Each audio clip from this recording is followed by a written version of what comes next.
우리는 이 코로나라고 하는 전대미문의 재앙 가운데 살아가고 있습니다.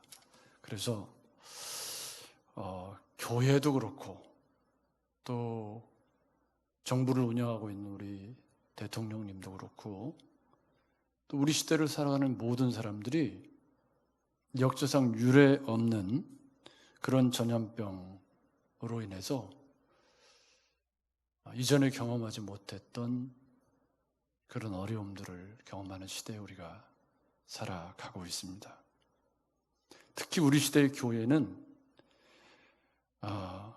지금까지 역사상 어떤 교회들도 경험하지 못했던, 그래서 가정주일 예배를 드려야 하는 그런 기막힌 상황 가운데 어려운 시기를 견뎌 나가고 있습니다. 이런 어려운 시기를 지나는 그런 교회와 성도들에게 저는 목회자로서 전에 한 번도 경험해보지 못한 이 어려운 시대 속에서 어떻게 그리스도인으로 살아가는 것이 옳은 것인가, 복 있는 성도의 삶인가를 생각하면서 요한계시록의 7복을 살펴가고 있습니다. 이 요한계시록의 7복은 고난당하는 교회를 향한 말씀입니다. 그리고 이 고난당하는 교회를 향한 수많은 메시지를 사이사이에 7번의 복이 있도다라는 말씀이 숨겨진 보석처럼 이렇게 담겨져 있는 것을 보게 됩니다. 특히 오늘 우리가 살펴볼 요한계시록 16장 15절 말씀은 그냥 요한계시록을 읽다 보면 큰 문맥에 휘둘려서 전혀 보이지 않는, 존재감이 없는 그런 말씀입니다. 그런데 요한계시록의 7가지 복이라고 하는 주제를 가지고 다시 들여다보니까 굉장히 중요한 의미가 있는 그런 말씀이라는 것을 깨닫게 되었습니다. 저는 이번 한 주간 이 말씀을 붙잡고 씨름하면서 전에 요한계시록 강해를 제가 2번이나 했는데도 불구하고 이 본문을 올바르게 보지 못했었구나 하는 생각을 많이 하게 되었습니다.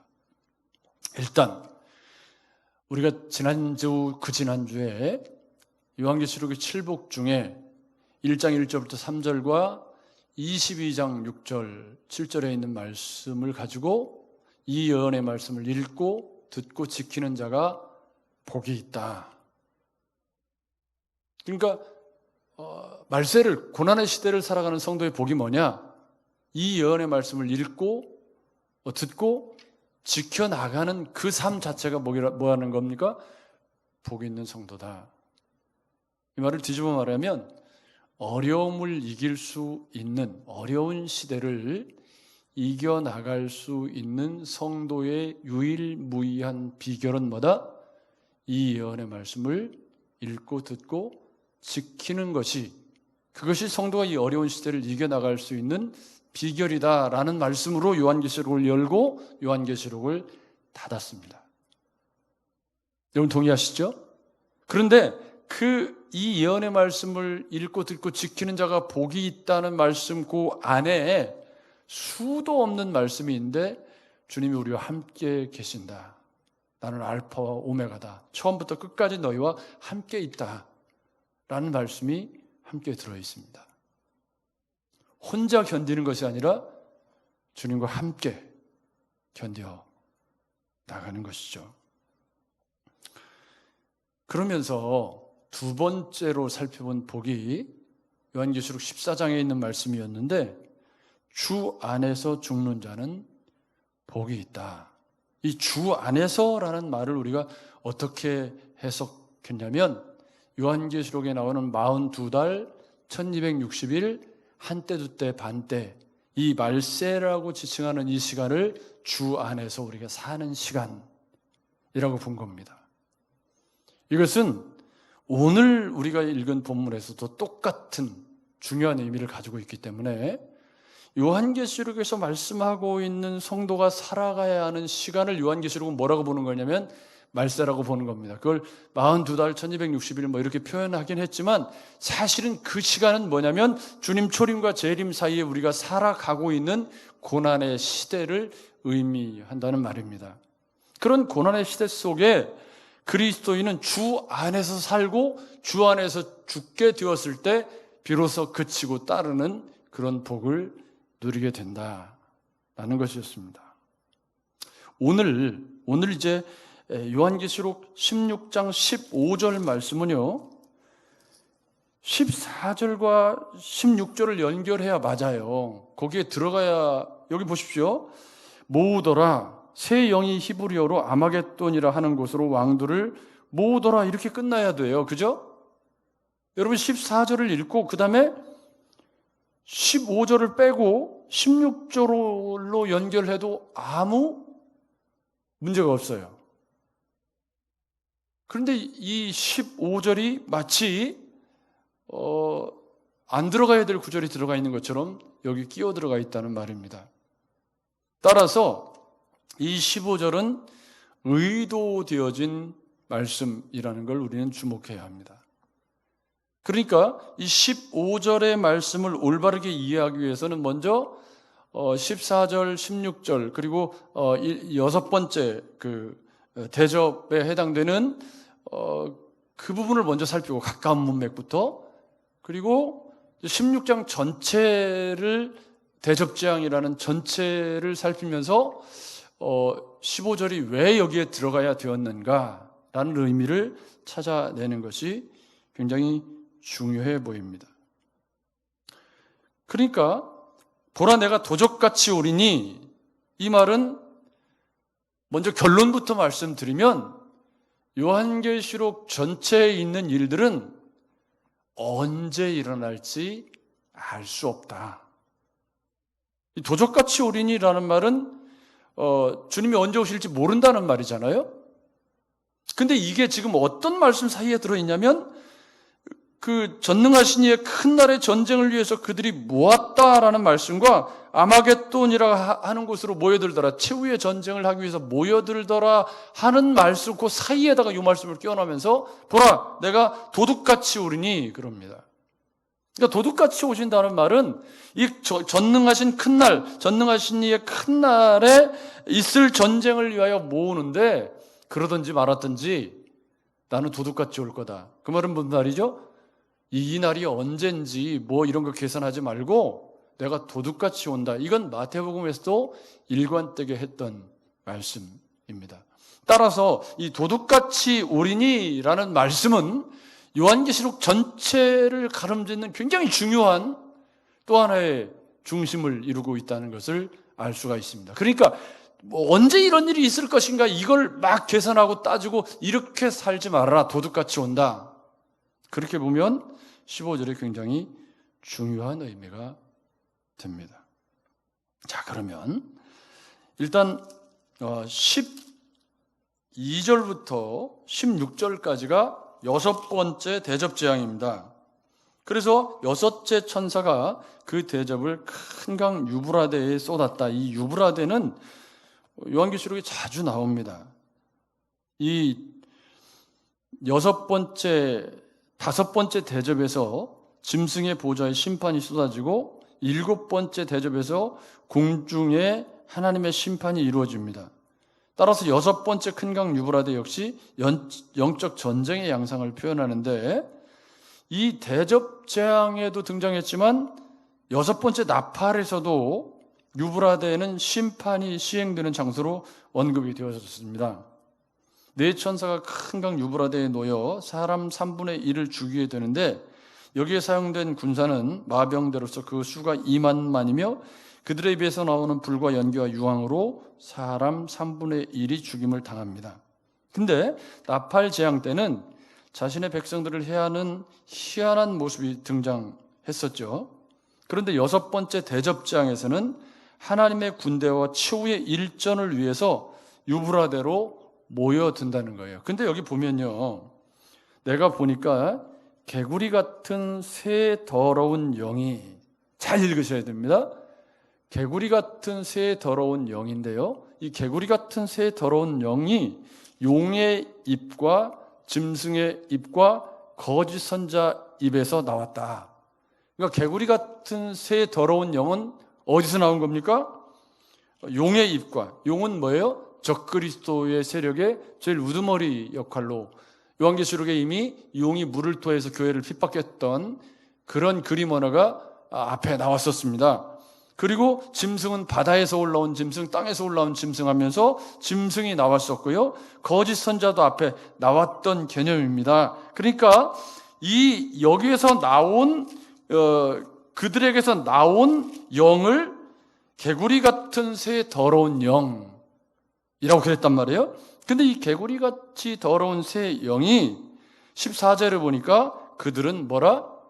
귀신의 영이라. 지금 영이라는 말이 계속 나오고 있는 건 이 전쟁이 우리가 생각하는 그런 물리적인 전쟁이 아니라 뭐라는 거죠? 영적 전쟁이라는 것을 말해주고 있는 것입니다. 그런데 이 개구리가 출애굽기 8장에 개구리 재앙이 나오고 여기에 이제 처음이 언급이 되고 있습니다. 그런데 이 개구리 같은 새 영이 그들이 귀신의 영인데 이적을 행하여 온 천하의 왕들에게 가서 뭘 합니까? 전쟁을 위하여 그들을 모으더라.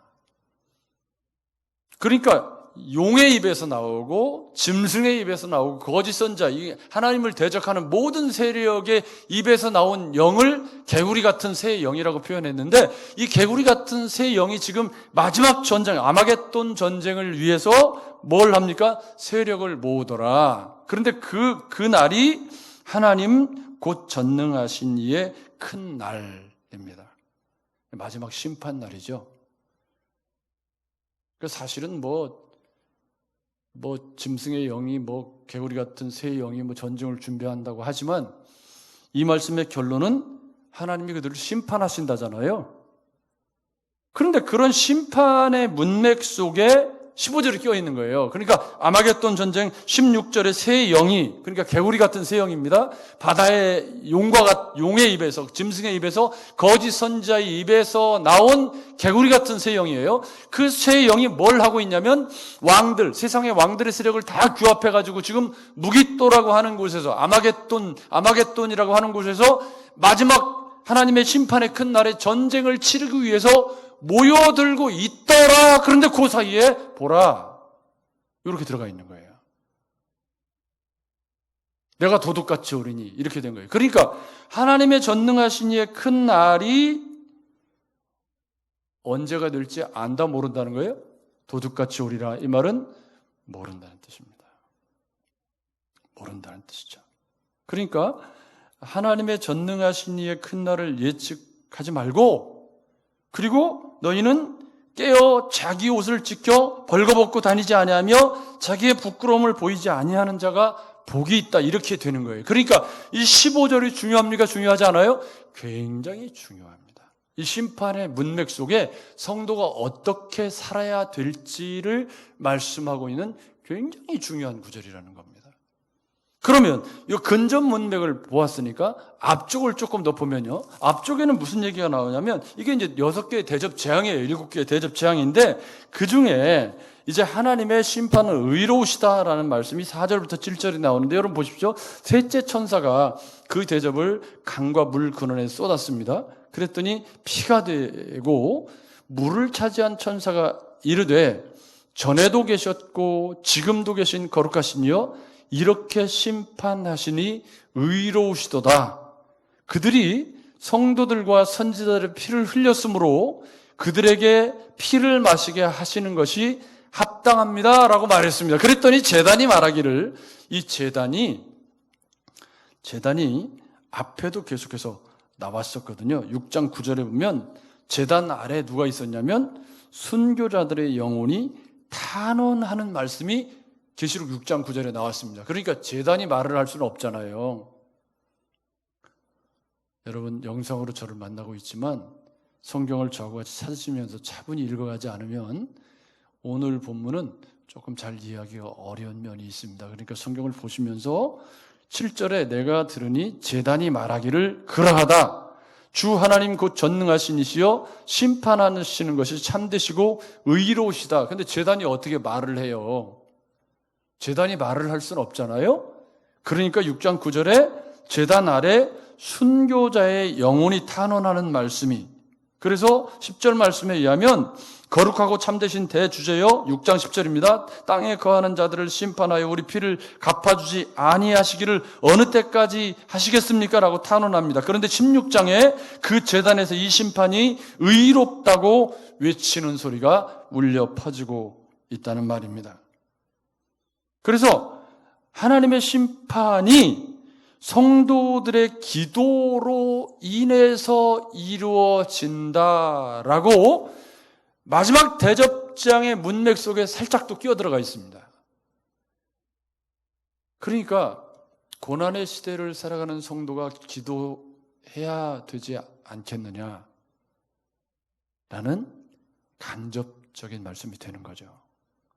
저는 15절에 깨어있다라는 것 속에 반드시 이 4절부터 7절까지가 포함되어야 된다. 어떻게 사는 게 깨어있는 거냐? 고난의 시대를 살아가는 성도가 할 수 있는 가장 강력한 무기는 기도다. 그런데 그 순교자들의 탄원이 16장에 그들이 성도들과 선지자들의 피를 흘렸으므로 그들에게 이 피를 마시게 하시는 것이 합당합니다라고 하나님의 심판의 당위성을 선언할 때에 제단이 말하기를, 즉 제단 아래서 이 기도했던 순교자들의 영혼이 말하기를 맞습니다. 그들이 심판당에 마땅합니다. 이렇게 말하더라는 겁니다. 이게 고난당하는 시대를 살아가는 성도들에게 주시는 위로, 이 세상이 영원하지 않고 성도들의 기도가 하나님 앞에 상달되어서 하나님이 그 기도를 들으시고 이 세상을 심판하신다라는 얘기입니다. 그런데 여러분 16장 19절을 보면 이런 말씀이 나옵니다. 큰 성이 세 갈래로 갈라지고 만국의 성도들이 무너지니 큰 성 바벨론이 하나님 앞에 기억하신 바 되어 그의 맹렬한 진노의 포도주잔을 받음에, 그럽니다. 여기 하나님이 기억하신 바 되어 할 때 이 하나님이 기억하신 게 뭐예요? 바로 성도들의 기도. 성도들의 기도를 기억하시고 바벨론은 항상 성경에서 뭐였죠? 창세기 11장에 바벨로부터 시작해서 나라 바벨론, 메데 페르시아 제국을 멸망시켰던 그 바벨론, 그리고 요한계시록의 바벨론에 이르기까지 바벨론은 항상 세상 정신의 총화로서 사용이 되어 왔었습니다. 따라서 여기 바벨론의 멸망은 하나님의 심판이 세상 정신을 완전히 멸망시킨다라는 의미를 갖게 되는데, 그때 그 심판의 이유를 지난 이 큰 성 바벨론이 하나님 앞에 기억하신 바 되어 하나님의 맹렬한 진노의 포도주잔을 받게 된다는 겁니다. 그럼 하나님이 뭘 기억하신 거예요? 바로 성도들의 기도를 기억하신 거다. 그래서 첫 번째 이 대접 심판에서 우리가 기억해야 할 것은 고난의 시대를 살아가는 성도들이요, 깨어 도둑같이 오실 주님을 기다리는데 깨어 살아가는 성도는 고난의 시대에 하나님 앞에 기도하는 사람들, 이라는 말씀이 심판의 문맥 속에 살짝 끼어들어가 있습니다. 또 하나 중요한 건 뭐냐면, 회개하지 않더라라는 말씀입니다. 이 두 가지가 지금 대접장의 축을 이루고 있는 말씀입니다. 그러니까 이런 세상 속에, 그러니까 성도들의 기도에 대한 응답으로 심판이 주어지고, 그래서 계속 하나님의 대접 심판이 주어지고 있는데 세상은 뭐합니까? 회개하지 않고 오늘 14절 16절 뭐합니까? 악한 영들이 하나님과 최후의 전쟁을 치르기 위해서 이제 아마겟돈에 모여드는 그런 세상 속에 성도는 어떻게 살아야 합니까? 라는 질문에 대한 답변이 15절이라는 말씀을 지금 드리고 있는 거예요. 이해를 쉽게 하기 위해서 제가 여러 번 말씀을 드리고 있습니다. 그런데 이제 16장 넷째 천사가 대접을 해쏟고, 그 다음에 셋째 천사가 대접을 강해쏟고, 그리고 여섯째 천사가 대접을 뭐 큰 강 유브라데에 쏟고 이렇게 쭉 이야기가 나옵니다. 그런데 그때 무슨 일이 일어나냐면 9절 말씀에 보면 넷째 천사가 그 대접을 해 소돔에 해의 권세를 받아 불로 사람들을 태우니 사람들이 크게 태움에 태워진지라 이 재앙들을 행하는 권세를 가진 하나님의 이름을 뭐하며 비방하며 또 회개하지 아니하고 주께 영광을 돌리지 않더라. 무슨 말이냐면 말세를 살아가는 세상 속에 하나님의 심판과 지금 오늘 우리로 말하면 코로나로 인한 그런 어려움과 또 태풍으로 인한 그런 어려움들이 우리 시대를 뒤덮고 있습니다. 다소 조심스러운 부분이긴 하지만 이런 어려움들이 있다고 해서 사람들이 예수 믿지 않아요. 여러분 맞죠?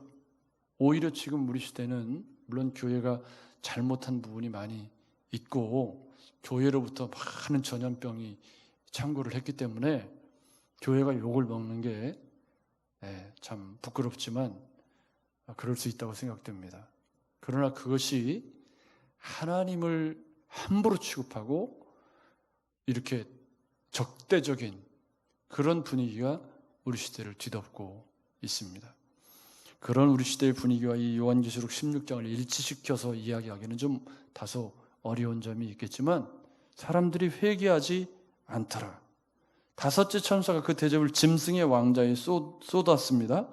그 나라가 곧 어두워지며 사람들이 아파서 자기 혀를 깨물고 아픈 것과 종기로 말미암아 하늘의 하나님을 비방하고 그들의 행위를 회개하지 않더라. 그러니까 핵심은 뭡니까? 회개하지 않더라는 거예요. 그리고서 마지막에 뭐 합니까? 마지막에 이 개구리 같은 새 영이 하나님과 전쟁을 치르기 위해서 군사들을 모으고 있더라. 그런데 17절부터 21절에 보면 그러든지 말았든지 하나님은 뭐라고 말씀하시냐면 일곱째 천사가 그 대접을 공중에 쏟음에 큰 음성이 성전에서 보좌로부터 나서 이르되 되었다 그럽니다. 이 되었다라는 말은 it's over, 다 이루었다, 이제 끝났다. 대적을 하든지 뭘 어쩌든지 간에 하나님의 심판이 온전히 이루어져서 하나님을 대적하는 세력의 제일 수장격인 바벨론의 멸망이 그 뒤에 이어지고 있다는 말입니다. 자, 그런데 이런 심판의 문맥 속에서 어떤 말씀이 들어있어요? 15절 말씀이 들어있는 거예요. 여러분 다시 15절을 보시기 바랍니다. 자, 이런 배경을 가지고 이제부터 시작입니다. 15절 보라 내가 도둑같이 오리니 누구든지 깨어 자기 옷을 지켜 벌거벗고 다니지 아니하며 자기의 부끄러움을 보이지 아니하는 자는 복이 있도다. 그러니까 어떤 사람이 복이 있는 사람입니까? 도둑같이 오실 주님 앞에 깨어 있어서 자기의 부끄러움을 보이지 않는 그 사람이 어떤 사람? 복 있는 사람. 그러니까 바꿔 말하면 뭐냐면 그렇게 살아가는 것 자체가 뭐라는 거예요? 성도의 복이라는 말입니다. 여러분 여기에 나오는 복, 마카리오스라는 이 말은 제가 여러 번 설명드렸지만 고난의 시대를 살면서 성도가 평안을 누리고 이 코로나 블루, 우리 시대의 이 코로나로 인한 이 정신분열적인 우울증, 코로나로 인한 신경질적인 반응, 요즘에 심심치 않게 뭐 버스 기사를 두드려 팼네, 무슨 또 뭐 지하철에서 막 행패를 부렸네 하는 이런 증상들을 우리가 뭐라고 부르냐면 코로나 블루라고 부릅니다.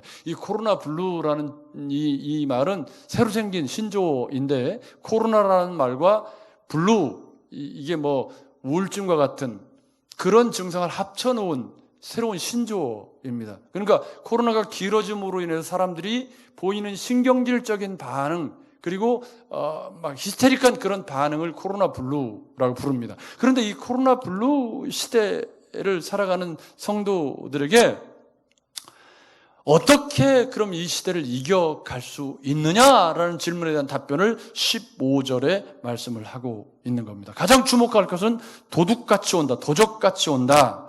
데살로니가전서 5장 3절에 보면 그들이 평안하다, 안전하다 할 그때에 임신한 여자에게 해산의 고통이 이름과 같이 멸망이 갑자기 그들에게 이르니 결코 피하지 못하리라. 저는 이 말씀을 읽으면서 무슨 생각이 드냐면, 저희가 결혼해서 우리 큰아들 희태를 낳을 때 엄마도 초보고 아빠도 초보고 그래가지고 집사람이 산통이 왔어요. 근데 둘이 뭐라고 그러고 앉아 있었냐면, 저녁에 닭을 먹어가지고 닭을 먹어서 배가 아픈가 보다, 그러면서 집에 있었던 거죠. 그러다가 이제 밤이 깊었는데 제 기억에 아마 11시나 아마 그쯤 됐을 거예요. 근데 너무 배가 아픈 거예요. 그래가지고 이제 급하게 택시를 타고 이제 그제서야 이제 애가 나오려고 그러는구나 이제 안 거죠. 그래가지고는 택시 안에서 한번 큰아이 낳을 뻔했어요. 그래가지고 급하게 병원에 가서 집사람을 이렇게 입원시켜 놓고 산후용품을 준비하러 집에 온 사이에 큰애 낳았잖아요. 여기 본문에 임신한 여자가 해산의 고통이 이름과 같이, 임신한 여자에게 해산의 고통이 이름과 같이 갑자기 멸망이 그들에게, 이 해산의 고통이라는 건 갑자기 오는 건가 봐요. 여기 도둑같이 온다는 말은 주님이 예측할 수 있는 시간대에 오지 않는다는 말이죠. 그러니까 여기 앞절에 무슨 얘기가 있었냐면, 전능하신 이의 큰 날에 있을 전쟁을 위하여 그들이 군대를 모았다는 얘기가 나와요. 이 전능하신 이의 큰 날이 언제예요? 주님 재림하시는 날, 심판하시는 날입니다. 그런데 그런 적그리스도의 세력이 전쟁을 위해서 모이는 그런 날을 15절에 뭐라고 말하냐면, 보라 내가 도둑같이 오리니, 그런 거예요. 그러니까 이 말은 무슨 얘기냐면, 이런 날이 언제 있을지 예측하지 말고라는 의미가 되는 거죠. 그러니까 바꿔 말하면 이런 거예요. 시대가 어떻게 되어가든지, 코로나가 창궐하고 시대가 어떻게 되어가든지, 너희는 언제 주님이 오실지 그런 거 계산하지 말고 내가 도둑같이 오리니, 그런 말입니다. 마태복음 24장 36절 37절에 그러나 그날과 그때는 아무도 모르나니 하늘의 천사들도 모르고 오직 아버지만 아시느니라. 노아의 때와 같이 인자의 임함도 그러하리라. 그러니까 이 심판, 16장의 대접 심판이라고, 그리고 다 이루었다, 이쭉 오버라는 그런 심판이 끝나는 그런 말씀을 쭉 하시다가 갑자기 주님이 그 사이에다 어떤 말씀을 딱 끼워놓은 거냐면, 내가 도둑같이 올 거야. 이제 올까 저제 올까 그러면서 어떤 미련한 사람은 평생 팽팽 놀다가 죽기 전에 꼴까닥 하기 전에 다 회개하고 예수 믿겠다고 그렇게 말도 안 되는 소리를 하는 사람이 있더라고요. 근데 그걸 어떻게 알아요? 여러분, 그죠? 이 도둑같이 오리니라는 말은 주님이 우리가 예측할 수 없는 시간에 오시기 때문에 뒤에 항상 깨어 있어야 한다. 말세라고 하는 시간에 항상 깨어 있어야 한다. 그 얘기를 지금 하시는 거예요. 그죠? 도둑같이 오리니라는 말씀을 하시는 건 언제 올지 모르기 때문에 항상 깨어 있어야 한다. 어렵고 힘든 시대를 살고 있는 거 내가 알고 있지만, 그 어렵고 힘든 시대에 항상 깨어서 주님을 앙망하는 삶을 살아가는 것, 그것이 뭐다? 성도의 복이다. 근데 여러분, 자기 옷을, 여기 보면 누구든지 깨어 자기 옷을 지켜 벌거벗고 다니지 아니하며 자기의 부끄러움을 보이지 아니하는 자는 복이 있다 그럽니다. 이 자기 옷이라는 말이 설명이 좀 많이 필요해 보여요. 여러분, 천국은 마치 마태복음 22장에 보면 자기 아들을 위하여 혼인잔치를 베푸는 어떤 임금과 같다. 거두절미하고 간단히 설명을 해보면, 혼인잔치에 유대인들 주님 왕이 초청을 했습니다. 사람들이 다 거절합니다. 그죠? 다 거절해요. 그래서 왕이 진노해가지고 그들을 진멸하고 길가에 나가서 자격이 없는 무자격자들을 다 불러서 혼인잔치에 초청을 합니다. 여러분, 성경에서 혼인잔치는 항상 천국잔치와 연결이 되어 있다는 거 아시죠? 그러니까 그 혼인잔치는 구원으로 인도하는 구원의 잔치입니다. 그런데 그 잔치에 무자격자들이 가득히 모였는데, 그때 왕이 그 무자격자들에게 다 예복을 나누어 줍니다. 우리는 예수 그리스도를 믿음으로 말미암아 그 왕의 예복을 입었죠. 여러분 맞죠? 그런데 그 중에 어떤 사람이 떡하니 왕의 예복을 입지 않고 자기 옷을 떡하니 입고 있더라 이 말이에요.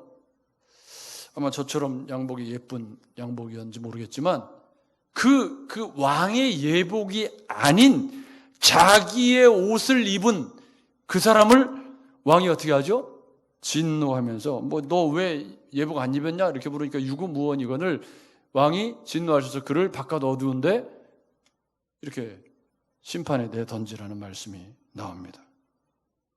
그러니까 문제는 이 왕의 예복, 왕의 호의를 나타내는 왕의 예복, 이 옷이 뭐냐라고 했을 때 그 예복은 흔히 믿음이라고 생각을 해왔습니다. 그러니까 예수 그리스도께서 나를 위해서 죽으신 것을 믿었을 때 우리에게 어떤 칭의의 옷이 입혀지죠. 예수 그리스도를 옷 입고 사는 그리스도의 옷이 입혀지는 거죠. 그래서 예수 믿는 사람은 예수 그리스도를 옷 입고 살아가는 사람들입니다. 아멘.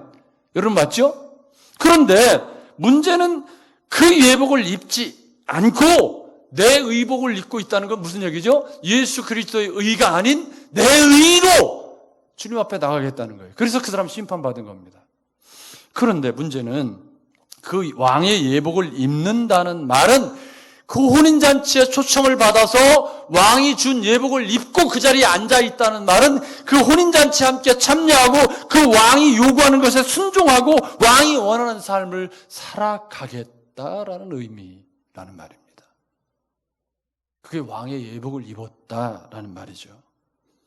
그래서 그리스도로 옷 입고 살아서 부끄러움을 보이지 않는 것, 내 치부가 드러나지 않도록 칭의의 옷을 입는 것이 왕의 예복을 입는 것이었습니다. 여러분 맞죠? 그런데요, 이런 옷에 대해서 요한계시록에서도 옷에 대한 얘기가 2번 나옵니다. 어디에 나오냐면 사대교회 이야기 여러분 기억하시죠? 사대교회는 굉장히 막 액티비티 해가지고 막 행사가 많았던 교회.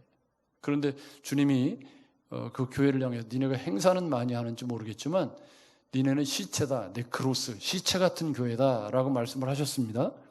그런데 그 사대교회 이야기를 하면서 뭐라고 얘기를 하냐면 옷을 더럽히지 않은 성도들이 있다. 잘 들어보십시오. 여기 지금 옷 이야기를 하고 있습니다. 자기 옷을 지켜 벌거벗고 다니지 아니하는, 이 벌거벗고 다니지 않는 게 뭐냐라고 했을 때 일단 왕의 예복을 입는 것이라고 제가 설명을 한 것이고요. 그 왕의 예복을 입고 어떻게 사는 것이냐, 사대교회 사람들은 옷을 더럽히지 않았다라는 말은 사대교회의 잘못된 신앙의 세속주의적인 교회에 물들지 않았다. 그러니까 요한계시록 내부에서 자기 옷을 지킨다는 건 뭐냐면 세상이 어떻게 흘러가든지 간에 말씀 안에서 깨어서 자기 신앙의 중심을 잘 지켜나가는 것. 세속주의에 물들지 않고 번영주의에, 성공주의에 물들지 않고 신앙의 본분을 지켜나가는 것이 사대교회의 옷을 더럽히지 않았다라는 의미입니다. 여기 본문에 보십시오. 깨어 자기 옷을 지켜 벌거벗고 다니지 아니하며 자기의 부끄러움을 보이지 아니하는 자는 언제요? 언제? 도적같이 주님이 오실 때까지죠. 그럼 이게 14장의 해석을 빌리면 주 안에서 죽는 것과 도적같이 오실 주님을 만나는 시점은 같은 것이 됩니다. 여러분 맞죠? 그러면 요한계시록의 말세와 여기 도적같이 오시는 주님을 만나는 시점은 같은 시간이 되는 거예요. 여러분 이해가 되셨죠? 그렇다면 옷 이야기 하나 더 해보겠습니다. 라오디게아 교회 여러분 아시죠? 근데 라오디게아 교회는 양모로 유명한 교회. 그런데 그 양모로 유명한 교회에 주님 뭐라고 말씀하시냐면 네 벌거벗은 것과 눈먼 것과 가련한 것과 그것을 너희가 알지 못한다. 그렇게 말씀하시면서 너는 값을 지불하고 안약을 사서 바르고 옷을 사서 입어서 수치를 가리라고 말합니다. 그 라오디게아 교회가 뭐라고 말했냐면 나는 부자라 부유하여 부족한 것이 없다 하니 내 곤고한 것과 가련한 것과 가난한 것과 눈먼 것과 벌거벗은 것을 알지 못한다 라고 했을 때 여기 벌거벗은 것을 벌거벗고 다니지 아니하며 라고 했을 때 이 벌거벗는다는 말씀의 해석이 나오고 있는 것을 알 수가 있습니다. 그러니까 라오디게아 교회의 네 눈먼 것과 벌거벗은 것과, 그러니까 양모 옷을 입고 뭐 온갖 좋은 옷을 입었지만 영적으로 벌거벗었다는 말은 뭡니까? 교회가 세속주의에 빠져서 복음을 잃어버린 부끄러운 교회가 되었다는 말입니다. 오늘날 교회가 부끄러운 교회가 참 많아서, 그래서 세상 앞에 교회가 부끄러움이 되고 있는 시대에 네 벌거벗은 것을 보이지 않도록 해라. 도적같이 오실 주님 앞에 깨어 있어서, 여러분 기억하시죠? 지혜로운 다섯 처녀 이야기, 그 지혜로운 다섯 처녀 이야기의 쟁점이 뭐냐면 여분의 기름을 준비했느냐 안 했느냐가 깨어 있음이라는 거예요. 근데 그 여분의 기름을 준비 안 하는 것이 정상이에요. 왜냐하면 일반적으로 신랑이 오는 시간은 그 정도 시간에 오니까. 여러분 맞죠? 그러니까 미련한 다섯 처녀는 사실은 일반적으로 신랑이 그 정도 시간에 오니까 여분의 기름을 준비하지 않았습니다. 근데 지혜로운 다섯 처녀는 신랑이 더디 올 수도 있다는 가정하에 여분의 기름을 준비한 거예요. 이게 도둑같이 올인이라는 말씀과 연결돼서 깨어있다는 건 뭐냐? 주님이 언제 오시든지 간에 준비되어 있어야 한다는 얘기를 하고 있었잖아요. 그런데 그 깨어있음을 벌거벗겨진 모습을 보지 않도록 해라. 이 말은 마태복음에 수많은 비유에서 주님이 앞서서 말씀하셨던 것처럼 청지기로서 올바른 삶을 살지 못해서 주인이 왔을 때 악한 청지기들을 진멸하는 것과 연결되어져 있는 개념이라는 걸 알 수가 있습니다. 따라서 여기 깨어 자기 옷을 지켜라는 말은 하나님의 백성으로서 부끄러운 치부가 드러나지 않도록 세속주의에, 성공주의에, 번영주의에 물들어서 혹은 이 코로나 시대의 어려움 속에서 그리스도인으로서 세상 앞에 부끄럽지 않은 삶을, 언제 주님이 오셔서 도둑같이 주님이 오셔서 우리를 이렇게 주님 앞에 세우실 때, 그때 우리의 부끄러움을 보이지 않도록 우리의 삶이 날마다 영적인 긴장감과 영적인 깨어있음 안에서 살아가는 것이 복이 있는 것이다. 그러니까요, 굳이 설명을 하면 아마겟돈에서 모이든지 뭘 어쩌든지 주님이 언제 오실지 이런 거 크게 관심 갖지 말고 지금 오늘이라 일컫는 동안에 주님이 우리에게 입혀주신 그리스도로 옷 입고 세상 앞에서 우리의 부끄러움을 보이지 않도록 하루하루를 매일매일 치열하게 살아가는 그것이 성도의 복이다. 거기에 성도의 평안이 있고 거기에 성도의 위로가 있고 거기에 성도가 세상 앞에 보여줄 수 있는 복음이 있다. 사랑하는 여러분, 요즘 제가 제 모습을 보면요, 입에서 좋은 말이 안 나와요. 힘들다, 어렵다. 어제 오늘 새벽에 제가 가만히 생각을 해보면서, 그 어려워도 할 거 다 하고 건강하고 새벽기도 다 하고 있고 이렇게 어려운데, 사실 제가 어려운 건 제 자신이 어렵다는 게 아니라 우리 성도들이 이렇게 모일 수 없고 얼굴을 대면할 수 없고 성도들의 형편을 알 수 없고 이런 게 막 제 안에 막 눌려져 가지고 과연 이 교회가 이렇게 해도 괜찮을 건가 하는 염려가 저를 자꾸 이렇게 잠식시켜가서 어려운 거지, 제 삶이 그렇게 딱히 그렇게 어려운 게 없거든요. 그래서 제가 제 안에 있는 그런 염려, 이것도 코로나 블루다.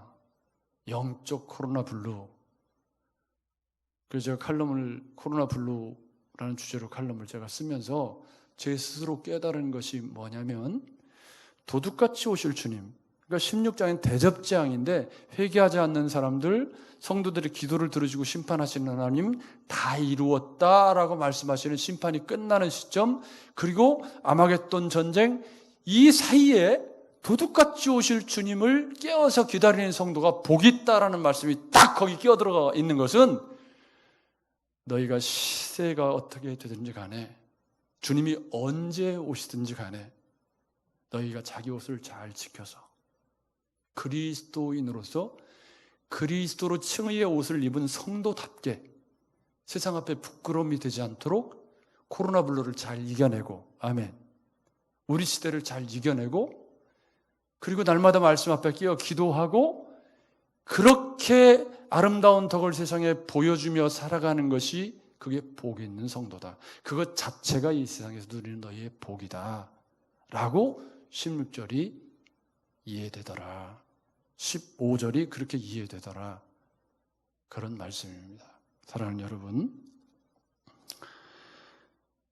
우리는 도둑같이 오실 주님이 언제 오실지 궁금해하면서 바라볼 필요가 없습니다. 우리 영적 생활에도 코로나 블루 현상이 짙어져가는 이때에 자기 옷을 지키는 깨어있는 성도가 되는 것만이, 그래서 그 은혜를 가지고 어려운 시대를 살아가는 성도들에게 위로를 주고 격려를 주면서 그렇게 우리 시대를 잘 이겨나가는 그 삶 자체가 깨어있는 것이고, 그것이 뭐다? 복 있는 성도다. 그 복은 주님 안에서 누리는 평안과 위로에 있다 라는 사실을 다시 깨달으시면서, 사실은 9월 20일까지 정부가 정한 기간입니다. 다음 주일까지예요.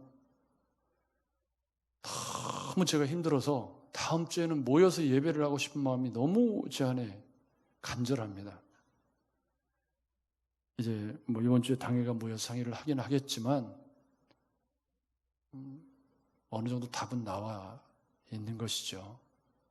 그러나 여러분, 이런 시대적인 정황 속에 다시 한번 15절 말씀, 요한계시록 16장 15절 말씀을 주의 깊게 읽고 묵상하시면서 자기 옷을 지켜내시기 바랍니다. 벌거벗겨져서 부끄러운 모습이 코로나 블루라는 이름으로 우리 안에 불쑥불쑥 드러나지 않도록 깨어서 말씀 묵상에 힘쓰고 기도 생활에 힘쓰고 우리의 신앙생활을 잘 지켜내셨으면 좋겠습니다. 누가 보는 사람이 없고 누가 알아주는 사람이 없어도 내가 서 있는 그 자리에서 주님과 인격적으로 만나고 말씀 안에서 교제하고 그 힘 가지고 어려운 사람들에게 위로를 주고 힘을 줄 수 있는 그런 저와 여러분들이 되시기를 주의 이름으로 축원합니다.